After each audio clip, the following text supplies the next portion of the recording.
Piše se leto 1990. Slovenija je del države Jugoslavije, ki jo sestavlja 6 republik: Slovenija, Hrvaška, Bosna in Hercegovina, Srbija, Črna gora in Makedonija.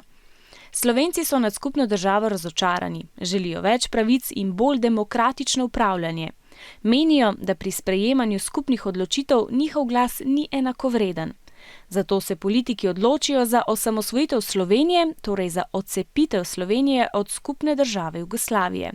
Dogovorijo se, da bodo o tem, ali naj bo Slovenija samostojna ali ne, odločali njeni državljani. 23. decembra 1990 je zato v Sloveniji plebiscit ali ljudsko glasovanje, na katerem volivci odločajo o spremembi ozemlja ali države. Slovenci takrat odločajo, ali naj Slovenija postane samostojna in neodvisna država.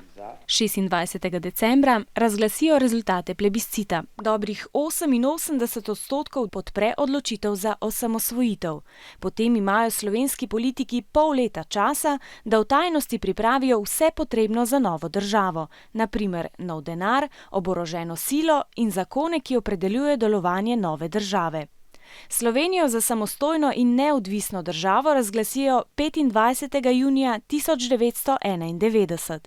Torej, dan samostojnosti in enotnosti je obletnica razglasitve enotne odločitve Slovencev, da se odcepijo od skupne države Jugoslavije in ustanovijo samostojno državo Slovenijo.